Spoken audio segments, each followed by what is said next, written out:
नमस्कार, आप देख रहे हैं ग्लोबल इंडिया टीवी और मैं हूं आपके साथ प्रियांशु शर्मा। ये रुख करते हैं आज की तमाम खबरों पर। जबलपुर में लगातार सुनवाई के बाद मध्य प्रदेश के पूर्व सीएम शिवराज सिंह चौहान, बीजेपी प्रदेश अध्यक्ष वीडी शर्मा और पूर्व मंत्री भूपेंद्र सिंह के खिलाफ जारी जमानती वारंट पर स्टे लगा दिया था, जिसे चुनौती देने के लिए विवेक तन्खा की ओर से सुप्रीम कोर्ट के दिग्गज वकील कपिल सिब्बल ने पैरवी की है। मामला इस प्रकार था कि सुप्रीम कोर्ट ने जब चुनाव के दौरान ओबीसी आरक्षण पर रोक लगा दी थी, तो उस दौरान वरिष्ठ अधिवक्ता विवेक तन्खा भी इस मामले में पैरवी कर रहे थे। इसी दौरान कथित तौर पर भाजपा नेताओं ने यह गलत ढंग से पेश किया कि विवेक तन्खा की वजह से ओबीसी आरक्षण पर रोक लगी है।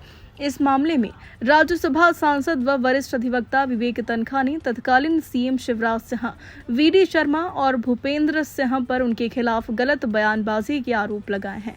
राज्यसभा सांसद ने तीनों नेताओं के खिलाफ 10 करोड़ की मानहानि का परिवाद दायर करवाया था, जिसके बाद एमपी एमएलए विशेष कोर्ट ने 20 जनवरी को तीनों के विरुद्ध मानहानि का प्रकरण दर्ज करने के निर्देश दिए थे।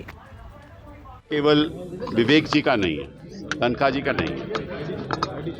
हम जो वकील लोग हैं, हम कोर्ट में जाके अपना कर्तव्य निभाते हैं, बहस करते हैं, और अगर कोर्ट के बाहर कुछ लांछन आरोप लगें जो उनको मालूम है कि झूठे हैं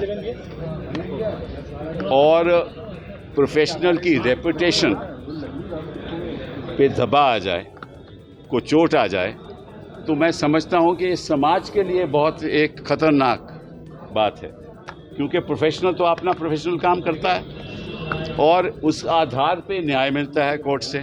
तो अगर आप पॉलिटिशियन प्रोफेशनल के ऊपर आरोप लगाने लगे तो न्याय की व्यवस्था क्या रहेगी, आप सोच सकते हो। तो ये विवेक जी का एक केस, इसलिए मैं यहाँ आया हूँ और इसलिए मैं आज तोहफा इनको इसके जन्मदिन में दे रहा हूँ कि ये एक बहुत बड़ा मुद्दा आपके द्वारा देश के सामने उभरा है कि किस तरीके से प्रोफेशनल्स के जो कॉन्डक्ट होता है उसके बारे में पॉलिटिशियंस को, ख़ास तौर पे जिस प्रदेश का जो मुख्यमंत्री रह चुके हैं, उनको मालूम है। 19 तारीख को हमने उनको नोटिस दिया कि जो आप कह रहे हैं बिल्कुल गलत है, आपने मानहानि किया है और हमें दोषी ठहराया है, क्योंकि हमने तो ये मुद्दा लेकर ही नहीं गए। ओबीसी का मुद्दा तो हमारे पास था ही नहीं। हम तो एक ऑर्डिनेंस के खिलाफ हम पिटीशन फाइल किए थे कि आपने रोटेशन नहीं की, आपके डिलिमिटेशन नहीं की, उसके बगैर तो चुनाव हो ही नहीं सकते। तो हमने तो कभी ओबीसी की बात ही नहीं की, और ये जो आप आरोप लगा रहे हैं वो गलत है और ये झूठा है। 19 दिसंबर को हमने उनको नोटिस दिया, कोई जवाब नहीं आया। उसके बाद 21 दिसंबर को विवेक जी ने प्रेस कॉन्फ्रेंस की कि आप झूठ बोल रहे हैं, उसका जवाब नहीं आया। और 2024 को जब उन्होंने 25 तारीख को इन्होंने स्टेटमेंट दी और ये नहीं न्यूज़पेपर को बताया कि जो मैंने कहा है वो गलत है। अब तक नहीं बताया, आज तक नहीं बताया। केवल इतना कहा कोर्ट में 2024 में कि जो न्यूज़पेपर ने कहा है वो मेरे लफ्ज़ों में कोट करके नहीं कहा, यही है। तो ये तो साफ मतलब कि ऐसा है ना कि अगर पॉलिटिशियन लोग ऐसा करने लगें तो फिर तो वकीलों को इकट्ठा होकर इनका सामना करना पड़ेगा ना। तो सामने मैं आज की सुनवाई से पूर्ण तरह संतुष्ट हूँ, और संतुष्ट इसलिए भी हूँ कि सिब्बल साहब ने बहुत अच्छे से कानून की और डेफर्मेशन की व्याख्या की।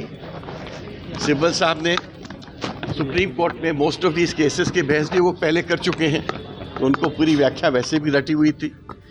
और सबसे बड़ी बात जो सिब्बल साहब ने आज कही कि ये जो डेफर्मेशन का केस मैंने लगाया है, this is not mister Tankha as a politician, this is as mister Tankha the senior lawyer, a designated senior lawyer, ex advocate general, ex additional solicitor general of India and practising senior lawyer of the supreme court. किसी भी politician को एक lesson लेना चाहिए कि court के बारे में, कोर्ट कचहरी के बारे में जो प्रोसीडिंग्स हैं उनके बारे में झूठ मत बोलो, खिलवाड़ मत करो, क्योंकि ये सीरियस बिजनेस है, ये देश का बिजनेस है। और जुडिशरी और कोर्ट कचहरी और वकीलों के साथ खिलवाड़ करना की ही आज बहस हुई है, और रेस्ट आपको सिब्बल साहब बताएंगे।